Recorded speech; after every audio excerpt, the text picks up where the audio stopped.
And then I did go to Aldi too because I had to get some hash browns. Y'all, I've been tearing them hash browns up, and people talked about me like a dog, and that got to me.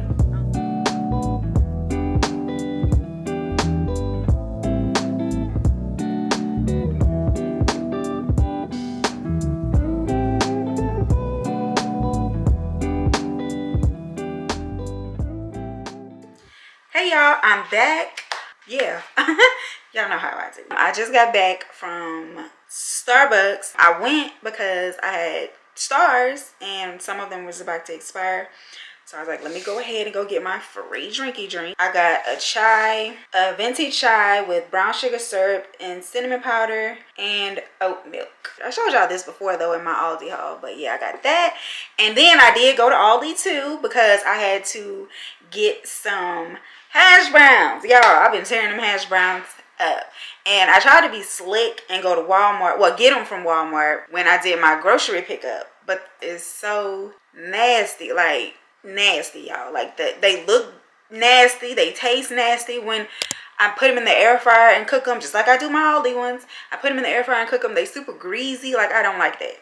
So good thing it was a little small pack. I did pretty much eat them all. Kim was like, I thought you said they was nasty. I was like, they are, but I'm not about to let them go to waste. So I think it's like 2 left in there. They can have it. And I got some salmon. I've been saying I wanted to try their salmon, so I did pick up some salmon while I was in there.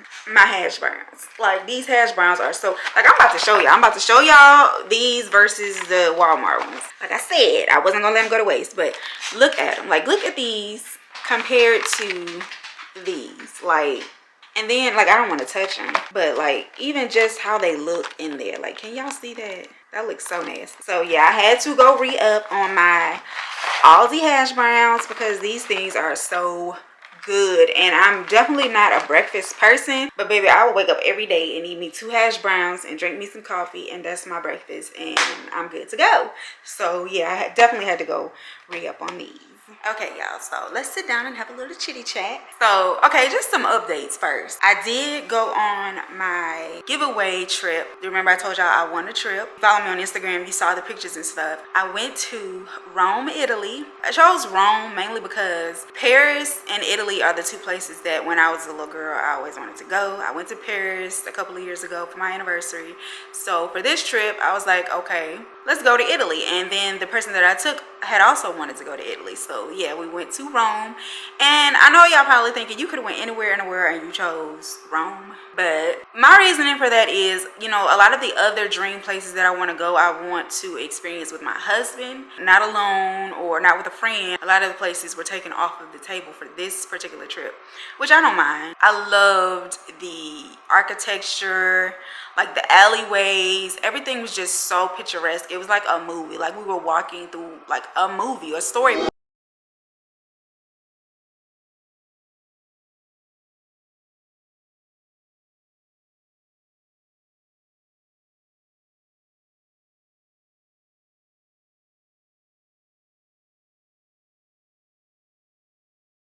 So I loved that the people were very rude, but in their defense, they weren't just rude to us, they were rude to each other too. They are extremely rude.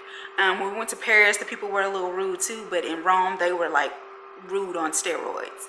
Then we had this racial incident. I'm not gonna get into it. That's her heart. She has to answer for it. So I'm not gonna say too much about it. What else? The food. I was most excited about the food. Of course, you going, like, I love pasta. At one point, I could eat pasta every single day, but I stopped because I noticed that it was causing me to bloat. I guess the gluten. But yeah, so I was so excited about the food. And the food was not good. The gelato was good.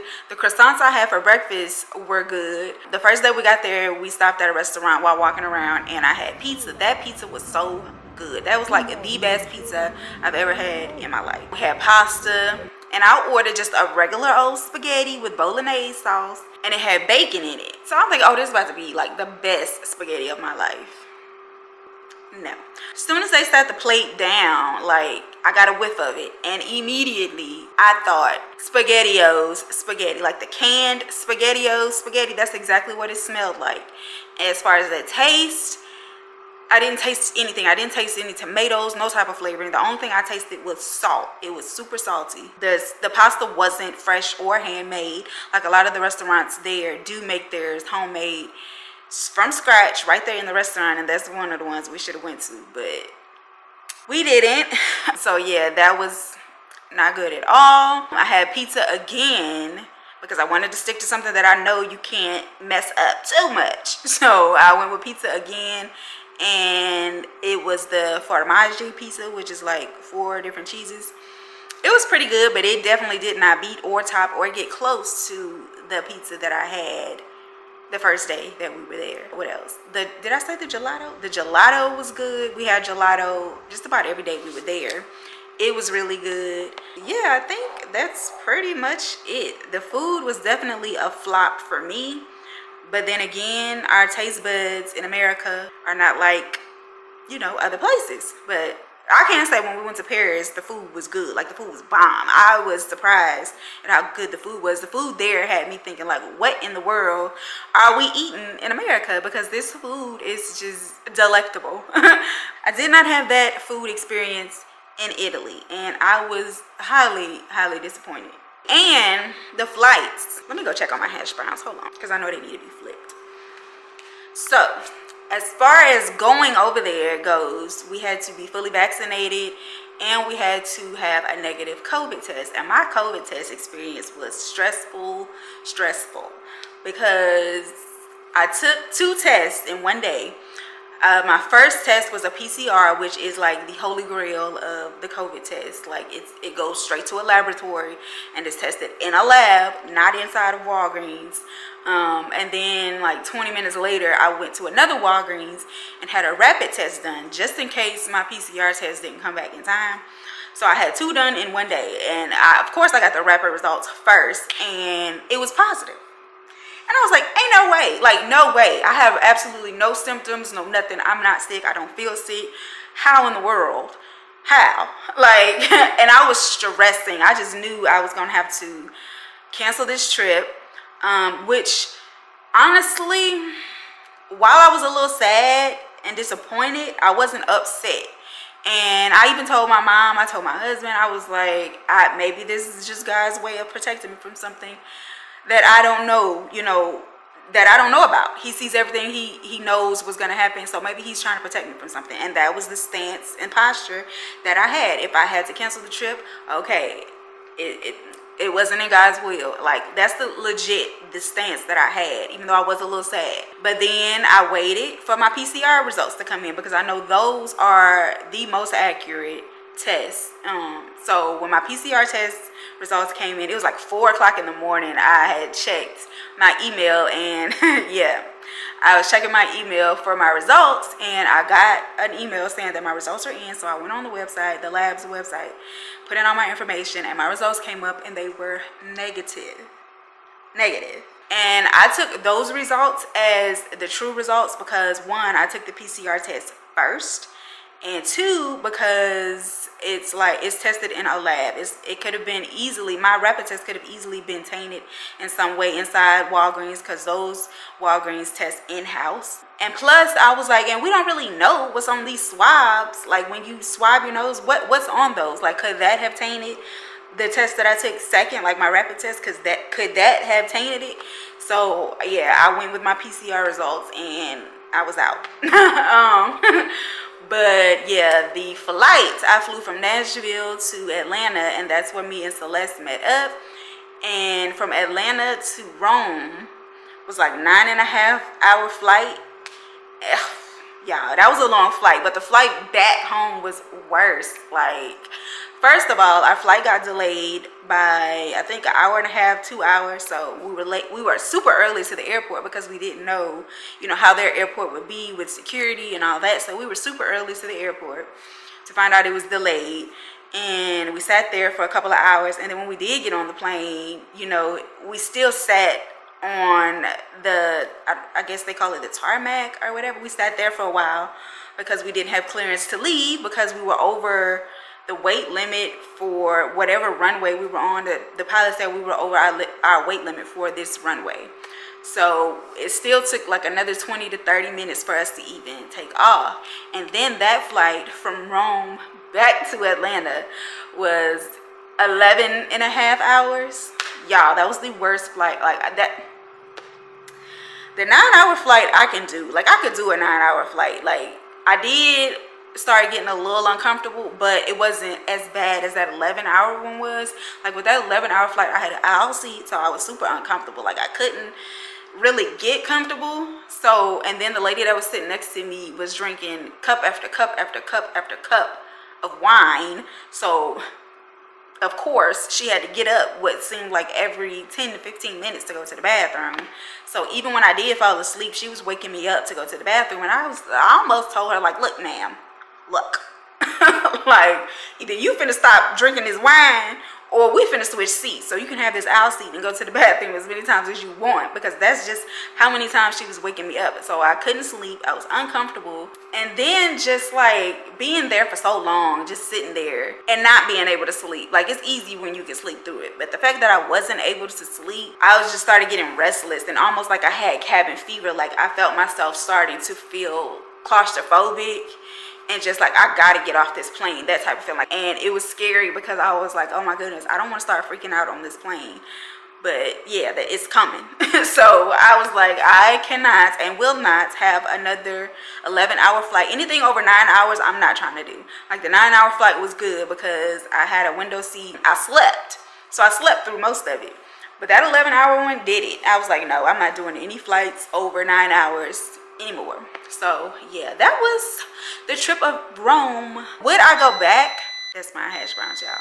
So would I go back to Italy? Yes, I definitely would go back to Italy. I actually want to go to Tuscany because Under the Tuscan Sun is one of my favorite movies and I've always wanted to go there. I would not go back to Rome because those people were just rude. The food was not all that, and I saw what I wanted to see. I would rather go to the countryside and see beaches and stuff like that, but I definitely want to go to Tuscany. What else? Oh, and I had every intention of vlogging that trip. I even bought a new vlog camera. Not necessarily for the trip, but I had every intention of vlogging while I was there, but I didn't because I don't know. I just wanted to enjoy it without feeling like I had to have my camera out and focus on angles and am I getting everything and all that. Like I just wanted to literally be in the moment and enjoy the sights that I was seeing because it was that beautiful, like so beautiful. We went to the Coliseum. We had a tour at the Coliseum. We went a lot of different places, but we walked the entire time. One day alone, we walked 10 miles. So we saw a lot, like a lot of the beautiful alleyways.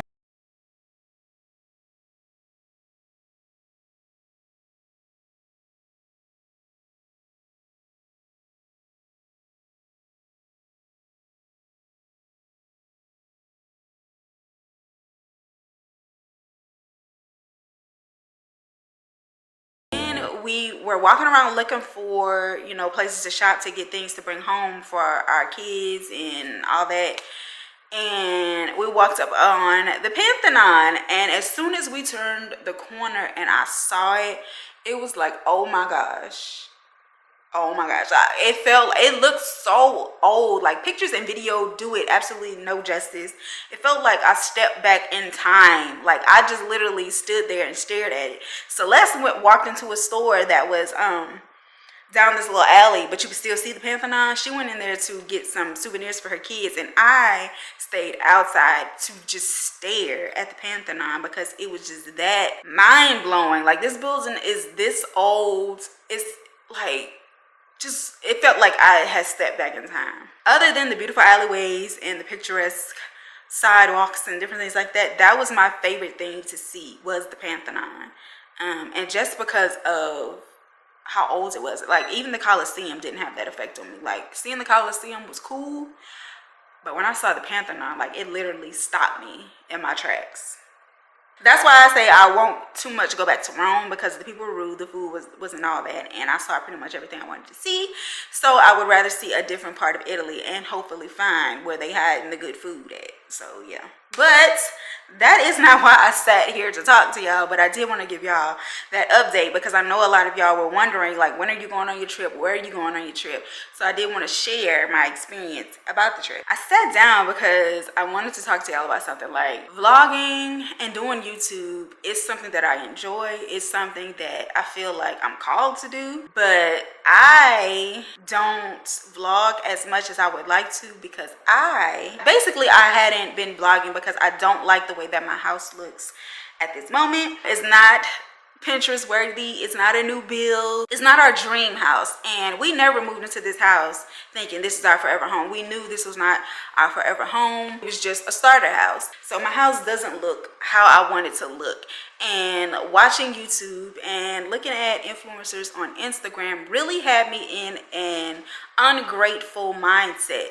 And the Lord really had to deal with me about that. Like, I didn't call you or didn't give you this platform so you could show off. I gave you this platform to bring me glory. That stopped me. Like, I was like, oh wow, like I've really gotten way off track.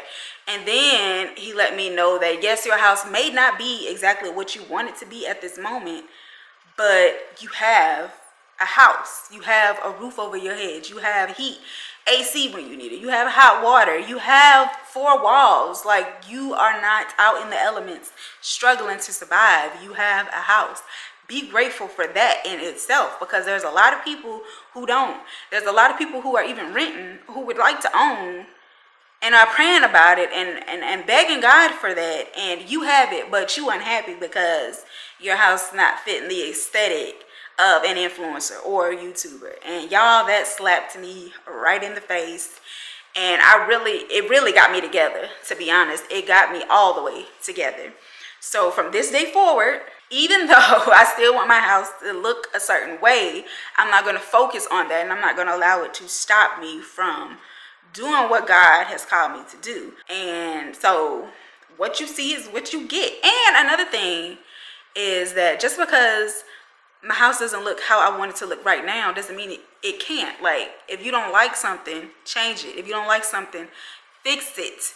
So yeah, I just really let ungratefulness and comparison, and even, I'm not even gonna lie, even a little bit of envy and jealousy cloud my mind. And the Lord really had to get me all the way together, and it made me realize how far off I've gotten, how far off track, how far out of alignment with him and his purpose for me that I've gotten. Because like I said, I do believe that this platform of YouTube and Instagram and all that was given to me for a reason, and it is definitely not to show off, not to look like everybody else, pretty much. So I'm definitely about to, number one, start making my house a home. I really got off track with that as well, trying to figure out ways to make more money and get more views and this and that. Everything to do with social media really got me way off track, and I lost focus. So I'm really tuning back into who I am, who I know God called me to be, and I'm focusing on making my house a home. And I'm not just talking about aesthetically or by how it looks. I mean by how the atmosphere is, how the energy is, how do people feel when they walk into my house. Like, even my kids and my husband, like, when they come home, I want them to feel at peace. I want them to feel comfortable and all of that. Like, I don't want it to be any negative spirits, energy, any of that in the atmosphere. I want it to be a place of peace where they're happy to come, where when they know they had a bad day out there working or at school and they come home, that home is where peace is. Because I honestly feel like I was called to be a homemaker. Like, even when I was a little girl, I always dreamed of the day that I would be a wife, I would be a mom. And my dream, my goal, like, I dreamed of being that mom that would fix her kids breakfast before they went to school. When they came home, they would have snacks, and then they would have dinner ready. I would bake and all that. Like, I do all of that. Well, I ain't gonna lie, I don't do all of that. Like, I make my kids breakfast every now and then. They have to ask for it. And dang it, while I was at Aldi, I forgot to get croissants for their breakfast sandwiches that they like. But yeah, that was always a dream and a goal of mine, was to be a wife, a mom, a homemaker, just to make a home. Just because you have a house doesn't make it home. And the houses that I grew up in as a child with my parents was very chaotic. I'm not even gonna sit here and lie in front to y'all. It was very chaotic, dysfunctional. There was a lot of arguing. It just didn't feel like home, and it didn't give me any type of peace. I feel like that's where anxiety, the spirit of anxiety, crept in on me at a young age as a child, because there was just so much dysfunction, so much arguing, and all of that. So that's not the type of household that I wanted for my children, but at the same time, they kind of got that because I let it go. Like, I focused on other things instead of the peace in my home and peace for my children. Yeah, I just want to get back to where I know I'm supposed to be, because like I said, I got out of alignment with God's will for me and who he's called me to be, and why he gave me this platform, why he sent you here to watch this video. And I feel like a lot of the frustration and discontentment that I've been having with YouTube and Instagram has come because I got severely out of alignment. It's not going to be fun. It's not going to be fulfilling at all if I'm not even doing what I'm supposed to be doing with them. Like, YouTube in itself is not bad. Instagram in itself is not bad, except my motives were wrong for them. Once I realized that I could make money, and good money, money became my motive. Because y'all know, when you're a homemaker, when you're a stay-at-home mom, people talk about you like a dog. Like a dog. And people talked about me like a dog. And that got to me. I wasn't strong enough in my stance and what I knew my calling was to, you know, just be like, okay, whatever. Y'all gonna talk, y'all gonna say whatever. They talked about Jesus, so they gonna talk about me too. But I let that get to me. And my motives for going so hard with YouTube and Instagram and trying to make money from it was to prove to them that I wasn't lazy, that I did have ambition and all of that. And then, like, lately I've been like, why am I trying so hard to prove myself to these people who, number one, don't pay my bills, don't live with me, don't have to take care of me, and are not anybody that I have to answer to? You didn't put me here for a specific purpose or a reason. So why am I trying so hard and getting out of alignment with my creator to please you or to prove myself to you? Because I'll never be able to please nobody that just don't want to like me. But why am I trying so hard to prove myself to you? Like, why? So yeah, that's basically what I wanted to share with y'all, is that I'm just about to get back to what I know God has called me to do and who he's called me to be. Because as much as I had the desire to be a wife and a mother and a homemaker and to make sure, you know, that my house is cared for and cared for well, there are other women who are the same way. But a lot of them, and just like me, were probably ashamed to admit it and ashamed to even do it because the world doesn't agree with it. The world now is telling you that, you know, you need to have your own. You need to make your own money, which I agree with to an extent. Not to the extent of being totally and completely independent of your husband, because if you want to be independent, you don't need to get married, period. But yeah, I know there are a lot of women who desire that life, who desire, like, feel like that is their calling, because it is a calling. It is. So I feel like I'm supposed to be that voice. There's a lot of homemaking women on YouTube, which I've been binge watching a lot of lately. I've unsubscribed to a lot of people. Even on Instagram, I plan to unfollow a lot of people because I want to see things that align with where God is taking me, and not that it's going to cause me to envy or be jealous or anything like that. So yeah, there's a lot of work behind the scenes and in me that needs to be done. But baby, we're going to get there together. And also for when my family walks in to this house, this home, that they will be at peace, they will feel the peace, they will feel the love and the presence of the Lord. Most importantly, they will feel it. Even when guests come, I want them to feel the same way. And that doesn't just happen because you have a house and it's nicely decorated and pretty.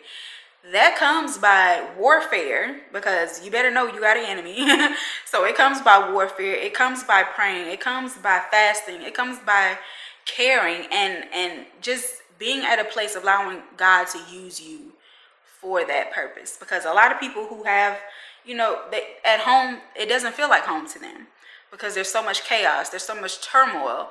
And even with my kids' friends, like, I wanted it, like, when I was a little girl, I wanted my house to be that house or home that if my kids' friends didn't feel safe at home or didn't have peace at home, that they could come here. And even the enemy stopped me from that, because in my mind he was having me think, no, don't let them come up in here because they're gonna be scoping it out. And, like, these are children. Like, I know children steal. I know children steal, but I still feel like that was a ploy of the enemy. So yeah, I just wanted to submit completely and totally to whatever God is trying to do on this platform and on Instagram, who it needs to reach, for what reason it needs to reach them. I just want to allow God to completely and totally use me as he sees fit. And I also believe that around the time that I got severely off track and too deep into how I looked and not caring too much about my spirit, my channel actually stopped growing. I've been at 50,000 and something since like 2017, 2018, and it's been stuck and stagnant since then, just like my spiritual life had been, because I got so off track. And I feel like that is a reason, because if I'm not doing what God called me to do with the platform, why should he grow it? Why should he allow me to make more money via this platform if I'm not even using it how he called me to use it in the first place? Because if that's the case, then I would stay off track. I wouldn't think or wonder why, things aren't happening for me and things like that. So I honestly feel like my channel being stuck like that happened for a reason, and it happened when I became stuck spiritually. I think I'm gonna end this video right here, like this vlog right here. I intended it to be something where I show y'all, me cooking and all of that. I still might, but it's kind of long with all this talking I've been doing, and I don't want it to be super long. So yeah, I think I'm gonna end it right here. I hope you guys enjoyed it. If I don't end it, you will see me in another clip.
Hey y'all, so I decided to not end the vlog because I knew y'all would be very disappointed if I did not show y'all what I made with the salmon.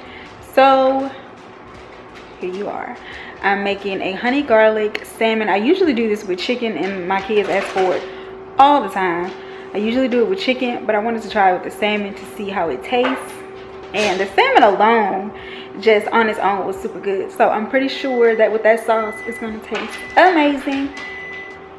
All this noise, the dog walking, the microwave going off, the air fryer, like, but yeah, so I'm making the honey garlic salmon with some rice, broccoli, and the egg rolls that I showed y'all. I haven't tried these egg rolls before, but the kids have, so I wanted to see what they about, and they liked them, so I wanted to see for myself if they are actually good. I have made homemade egg rolls before, but ain't nobody got time for that today, so that's what we're having. And I will show you guys the finished product, and if I don't come back after showing you the finished product, thank you for watching. I hope you enjoyed. If you try this recipe, definitely let me know. Definitely tweak it though to fit your taste buds, and let me know how you like it, and I will see you guys in my next video.